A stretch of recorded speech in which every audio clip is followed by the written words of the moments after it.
Bismillahirrahmanirrahim. Assalamualaikum warahmatullahi wabarakatuh. Perkenalkan, nama saya Muhammad Rafi Asram Alfat dari Sekolah Tinggi Teknologi Indonesia. Di sini saya akan menjelaskan tentang uji square dengan aplikasi SPSS. Dimana sebelum kita memakai uji square ini, kita harus mengetahui konsep dasar dari uji square ini. Uji square atau uji C kuadrat bertujuan untuk mengetahui hubungan antara variabel yang terdapat baris dan kolom. Terus yang kedua, jenis data yang digunakan dalam uji square berbentuk data kategori atau data frekuensi.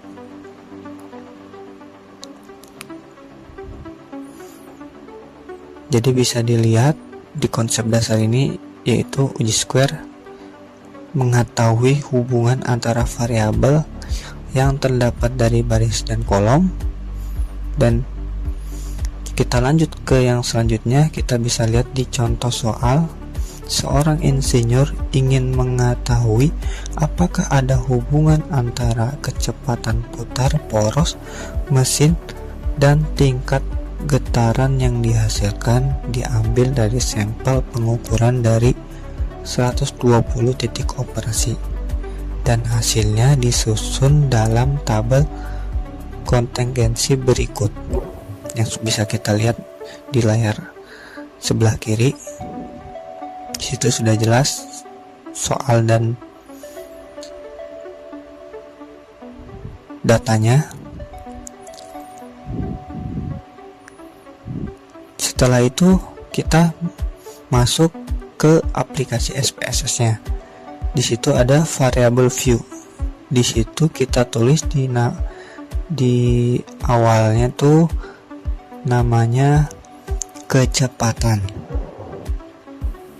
Setelah nulis kecepatan, kita pindah ke tipe, di sini numerik. Terus di sampingnya kita yaitu white dan desimal. Nah, di sini desimalnya kita rubah ke 0 karena tidak ada koma di soalnya. Terus white-nya kita juga nolkan atau 1.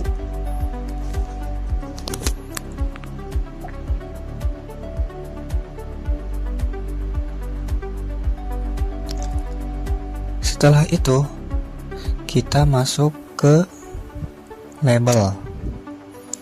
Di label ini kita masukkan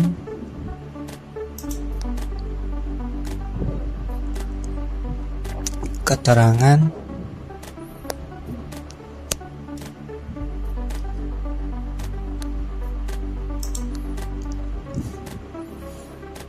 di label ini kita masukkan keterangan kecepatan putaran poros. Setelah itu kita pilih value, kita klik titik 3-nya. Di sini kita masukkan di value-nya 1, di labelnya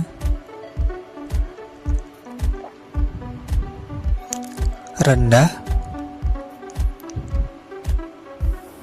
terus buka kurung,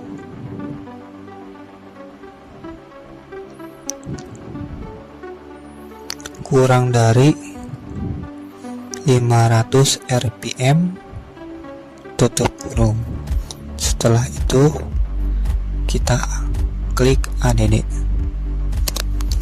Lanjut ke value yang kedua, kita klik 2, di labelnya kita ketik yaitu sedang, buka kurung, 500 sampai 1000 rpm, tutup kurung. Terus kita klik add. Lanjut ke value 3, kita tulis di labelnya itu tinggi, kita buka kurung, terus kita tulis lebih besar dari 1000 rpm, tutup kurung. Kita klik ADD. Setelah itu kita klik OK. Nah, setelah itu kita lanjut ke kolom yang kedua, yaitu kita tulis getaran.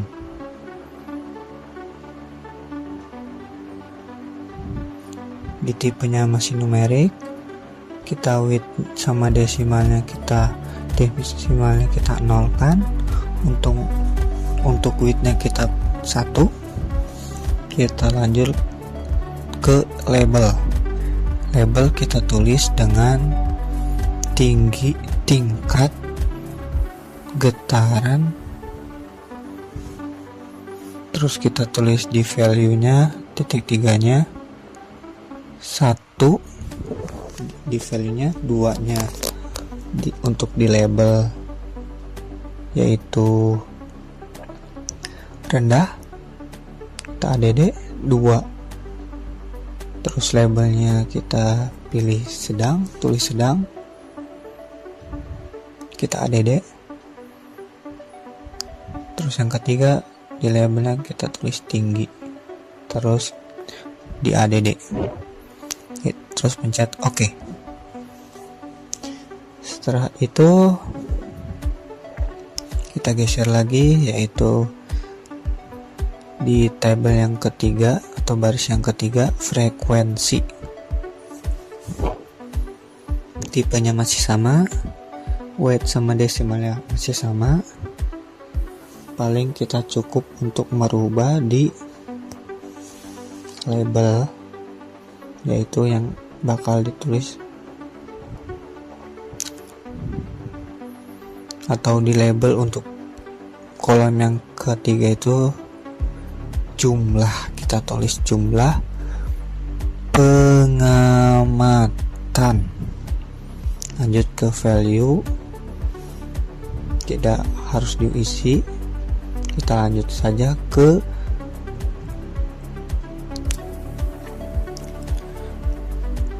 measure-nya. Di measure-nya kita pakai yang untuk yang frekuensi kita scale, terus yang getaran kita nominal. Setelah kita masukkan semua ini,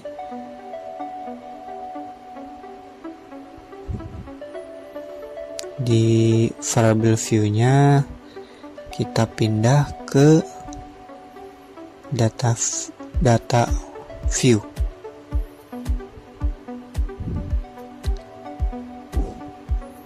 Kita pastikan dulu semuanya sudah terisi di variable view-nya. Nah, setelah itu kita ke data view, yang di sana udah ada kolom-kolomnya. Tinggal kita masukkan data yang sudah ada pada soal. Udah saya permudah untuk pemasukan datanya. Nanti kita tinggal salin saja. Kita lihat di yang layar yang pertama atau layar yang sebelah kiri. Setelah itu kita masukkan yang ada di layar kiri, kita salin semuanya dan kita pindahkan ke aplikasi SPSS.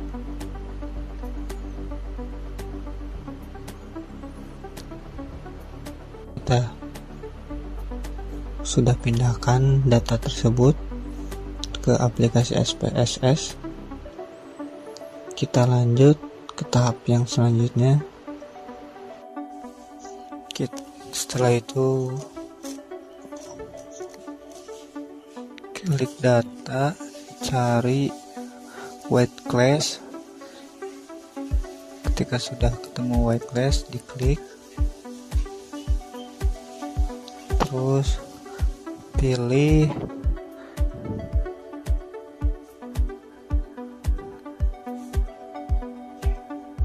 dimasukkan, dipilih dulu, dipindahkan ke yang diklik yang kedua. Setelah itu masukkan, terus klik OK. Kita tunggu.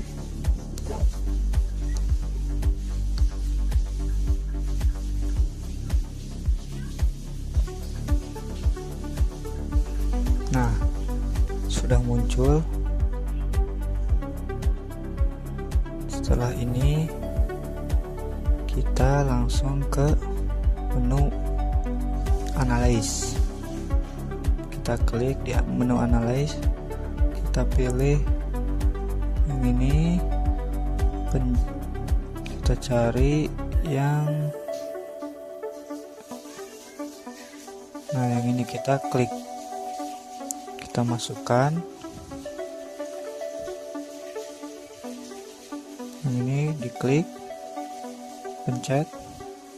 Setelah itu kita yang bawahnya kita klik lagi, terus ke menu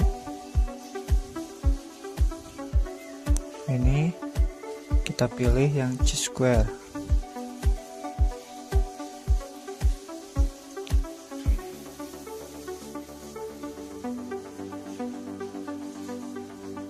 Sudah ketemu Chi-square, kita klik continue. Setelah itu kita klik OK. Kita tunggu dulu sampai data-datanya masuk.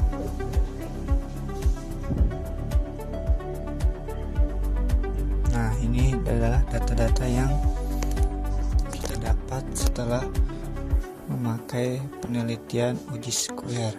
Bisa dilihat di sini data-datanya.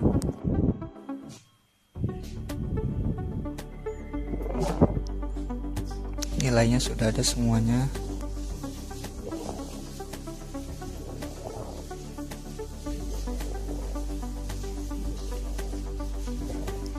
Kalau sudah kita lihat nilai-nilainya, tinggal kita mengambil hipotesis atau kesimpulan dari uji square ini, dimana di uji square ini H0 nya itu tidak ada hubungan antara kecepatan putar dan tingkat getaran.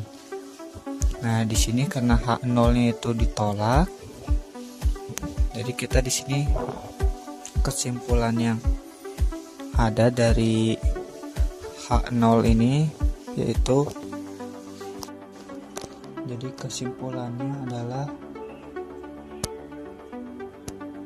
berdasarkan H0 nya ditolak, kesimpulannya ada hubungan yang sangat signifikan antara kecepatan putar poros dan tingkat getaran mesin.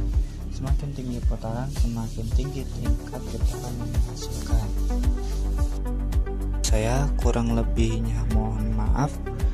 Ada tutur kata atau kesalahan pribadi dalam penyampaian itu kesalahan dari saya sendiri. Ada kebenaran mutlaknya hanya dari Allah Subhanahu wa Ta'ala.